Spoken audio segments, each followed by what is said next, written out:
नमस्कार मित्रों, मेरा नाम अनिल है। मेरी उम्र 38 वर्ष है और मैं राजस्थान के एक छोटे से गांव मोहनपुरा में रहता हूँ। रात के ठीक 12 बज चुके थे। मैं अपने खेत में प्याज की फसल को पानी दे रहा था। ये दिसंबर की एक कड़कड़ाती ठंडी रात थी। अब सिंचाई पूरी हो चुकी थी और ट्यूबवेल का पानी भी खत्म हो गया था, इसलिए खेत से निकलने के अलावा कोई रास्ता नहीं बचा था। पूरी रात के सन्नाटे और ठंडक के बीच मैं धीरे धीरे घर की ओर बढ़ा। जैसे ही मैं घर पहुंचा, मेरे हाथ और पैर सुन्ना हो चुके थे। शरीर ठंड से कांप रहा था। मैंने जल्दी से अलाव जलाया और खुद को गर्म कपड़ों में लपेट लिया। इस ठंडी रात ने एक बार फिर एहसास दिला दिया कि किसान का जीवन आसान नहीं होता। ... मैं एक और मोड़ लेती है। अलाव के पास बैठा मैं अभी खुद को गर्म ही कर रहा था कि बाहर दरवाजे पर धीमी सी दस्तक हुई। पहले तो लगा कि शायद ठंडी हवा से कुछ गिर गया हो, लेकिन जब दस्तक दोबारा हुई तो मैं चौंक गया। इतनी रात को कौन आ सकता है? मैंने दरवाज़ा खोला तो देखा गांव का बुजुर्ग चौकीदार रतनलाल खड़ा था। उसका चेहरा चिंतित लग रहा था। अनिल बेटा, तुम्हारे खेत के पास कुछ अजीब देखा है, उसने धीमे स्वर में कहा। कोई परछाई सी घूम रही थी। मैंने तुरंत गर्म चादर ओढ़ी और रतनलाल के साथ बाहर निकल पड़ा। ठंडी हवा और रात की खामोशी के बीच अब मेरे कदम सिर्फ खेत की ओर नहीं, किसी अनजाने रहस्य की ओर भी बढ़ रहे थे। ... मैंने हाथ में टॉर्च ली और रतनलाल के साथ खेत की ओर चल पड़ा। चारों तरफ सन्नाटा था, सिर्फ हमारे कदमों की आहट और बीच बीच में झाड़ियों में से आती सरसराहट सुनाई दे रही थी।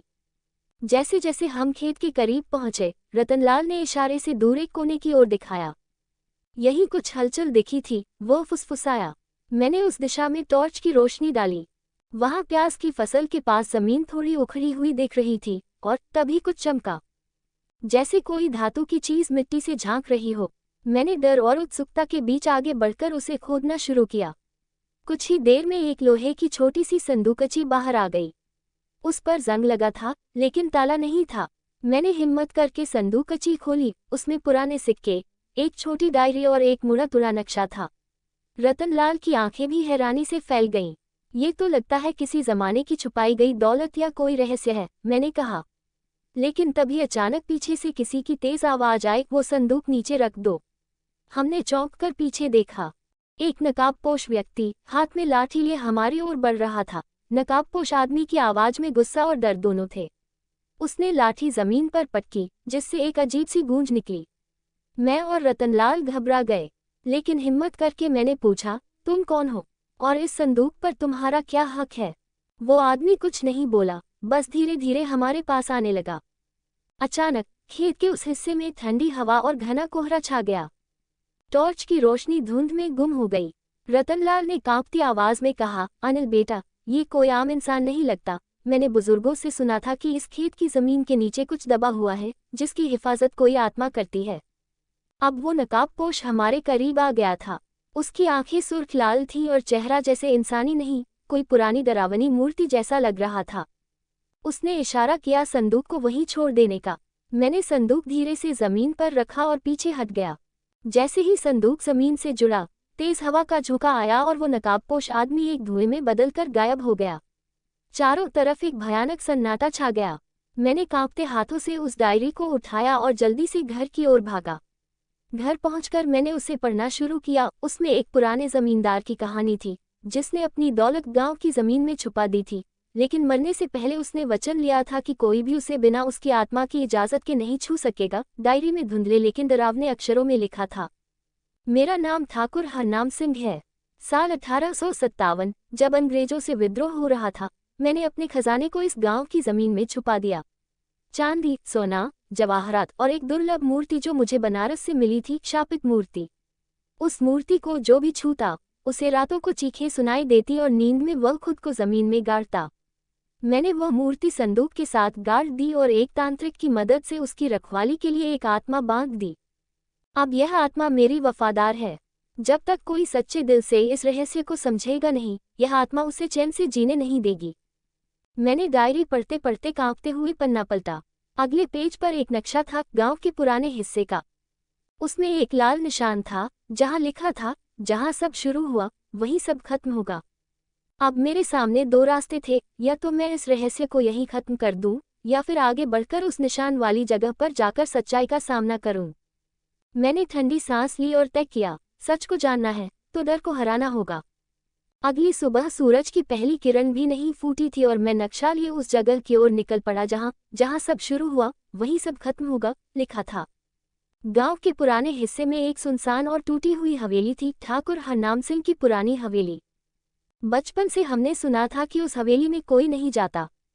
कहते हैं वहां रात को चीखें आती हैं, दरवाजे खुद ब खुद खुलते और बंद होते हैं और कभी कभी कोई परछाई बालकनी में दिखती है। मैंने अपनी टॉर्च, हनुमान चालीसा की किताब और वो संदूकची की डायरी साथ ली और हवेली के भीतर कदम रखा। भीतर घुप्पा अंधेरा था, दीवारों पर जाले, फर्श पर सूखे पत्ते और जगह जगह पर फटी हुई तस्वीरें टंगी थीं। जैसे ही मैंने एक कदम आगे बढ़ाया, हवा में किसी के फुसफुसाने की आवाज आई, क्यों आए हो? मैंने घबरा कर चारों ओर देखा, कोई नहीं था, लेकिन दिल अब तेज धड़कने लगा था। मैंने धीरे धीरे नक्शे के अनुसार हवेली के पिछले हिस्से में स्थित तहखाने की ओर बढ़ना शुरू किया। दरवाजा जंग लगा था, लेकिन धक्का देने पर चरमराता हुआ खुल गया। जैसे ही मैंने पैर भीतर रखा, नीचे जमीन हिलती हुई सी लगी। अचानक एक जोरदार आवाज के साथ दरवाजा अपने आप बंद हो गया। मैं तहखाने में बंद हो गया था। अब मेरे पास कोई रास्ता नहीं था, सिर्फ आगे बढ़ना। और तभी मुझे दिखाई दी दीवार पर बनी एक रहस्यमयी मूर्ति की आकृति और उसके नीचे खुदा हुआ एक वाक्य जिसने मुझे जगाया है, अब उसे मेरा अंत भी करना होगा। तहखाने में नमी और सन्नाटा ऐसा था जैसे सदियों से वहां कोई सांस भी न ली गई हो। मैं उस मूर्ति के पास पहुंचा। काली पत्थर की बनी भयावह आंखों वाली मूर्ति थी। उसके चेहरे पर एक अजीब मुस्कान थी, जैसे वो जानती हो कि मैं कौन हूँ और क्यों आया हूँ। मैंने हाथ बढ़ाकर मूर्ति को छूने की कोशिश की, लेकिन जैसे ही उंगलियां छूने लगी, तेज झटका लगा और मूर्ति के नीचे की जमीन फट गई। उसमें से धुआं निकला और धीरे धीरे एक आकृति बन गई, वही नकाबपोश आत्मा जो खेत में दिखी थी, लेकिन इस बार वो और भी भयानक दिख रही थी। उसकी आंखें आग जैसी जल रही थीं। तू वही है जिसे खजाने तक पहुंचने की हिम्मत हुई, लेकिन क्या तू उस पाप का बोझ उठा पाएगा? उसने गूंजती आवाज में कहा। मैंने कांपती आवाज में जवाब दिया, मैं जानना चाहता हूँ कि यहाँ क्या छिपा है, और अगर जुल्म हुआ है तो उसका अंत करना चाहता हूँ। आत्मा कुछ पल चुप रही, फिर बोली, ठाकुर हरनाम सिंह ने सिर्फ दौलत ही नहीं छुपाई थी, उसने अपने गुनाह भी दफन किए थे। इस मूर्ति में एक साध्वी की आत्मा को कैद किया गया था जो ठाकुर के अत्याचार का शिकार हुई थी। मैं वही आत्मा हूँ, मुझे सिर्फ मुक्ति चाहिए, दौलत नहीं। मेरी आंखों के सामने अतीत के दृश्य तैरने लगे, ठाकुर की हवेली में हो रहे अत्याचार, रोती हुई औरतें और अंत में एक साध्वी जो पूजा के समय पकड़ ली गई थी और उसे मूर्ति में कैद कर दिया गया था। तू चाहता है मुझे मुक्त करना? आत्मा ने पूछा। मैंने सिर हिलाया और जेब से हनुमान चालीसा निकाली। जैसे ही मैंने पाठ शुरू किया, हवेली की दीवारें कांपने लगी। मूर्ति से तेज रोशनी निकली और आत्मा धीरे धीरे उस रोशनी में समा गई। एक जोरदार धमाके के साथ मूर्ति चूर चूर हो गई और हवेली में फिर सन्नाटा छा गया, लेकिन इस बार शांति वाला सन्नाटा। अब हवेली खाली थी, आत्मा मुक्त हो चुकी थी, लेकिन क्या खजाना अभी भी वही है? मूर्ति टूट चुकी थी, आत्मा मुक्त हो चुकी थी, हवेली में अब सिर्फ पत्थरों की गूंज और धूल बची थी। लेकिन मेरे मन में एक सवाल अब भी तैर रहा था, क्या खजाना अब भी यही है, या वो भी उस पाप के साथ मिट गया?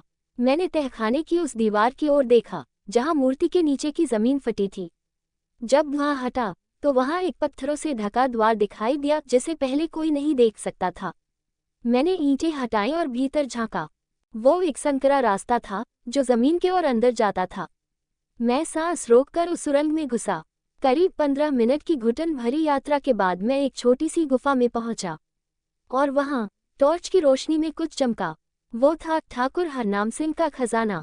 तांबे के बक्सों में सोने के सिक्के, चांदी के हार, पुरानी तलवारें और एक रजिस्टर जिसमें ठाकुर के सारे लेन देन और जमीनों की जानकारी दर्ज थी। लेकिन उस खजाने के ठीक बीच में एक तख्ती रखी थी जिस पर लिखा था, ये संपत्ति अब उस किसान की है जो जमीन से जुड़ा है, न कि खून से लथपथ हाथों से।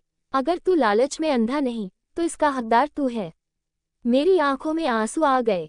एक साधारण किसान जो सिर्फ मेहनत से अपना जीवन चला रहा था, आज उसे जमीन ने अपना असली उत्तराधिकारी मान लिया।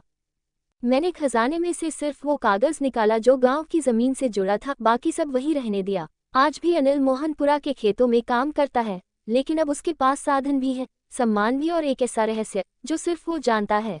कभी कभी खेतों की मिट्टी सिर्फ अनाज नहीं उगाती, वो इतिहास भी उगाती है।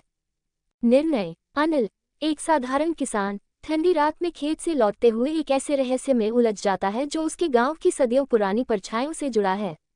आत्मा, खजाना, शापित मूर्ति और एक भूली हुई साध्वी की कहानी, इन सब का सामना करते हुए अनिल ने सिर्फ खजाना ही नहीं पाया, बल्कि अपने भीतर की सच्चाई, साहस और नैतिकता को भी पहचाना। उसने लालच को नहीं, बल्कि इंसानियत को चुना। यही एक सच्चे किसान और नायक की पहचान है। सारांश: ये कहानी एक रहस्यपूर्ण और भावनात्मक यात्रा है, जहां एक किसान अनिल एक ठंडी रात में खेत से लौटते हुए इतिहास, आत्मा और न्याय के बीच फंस जाता है। डायरी और नक्शे के सहारे वह हवेली पहुंचता है, शापित आत्मा को मुक्ति देता है और अंत में उस खजाने को भी पा लेता है जो केवल एक सच्चे, नेक दिल इंसान के लिए था। मिट्टी ने उसे सब दिया, कठिनाई भी, खजाना भी, और अंत में मुक्ति की कहानी भी। कहानी अच्छा लगे तो लाइक, शेयर, कमेंट जरूर करें। धन्यवाद।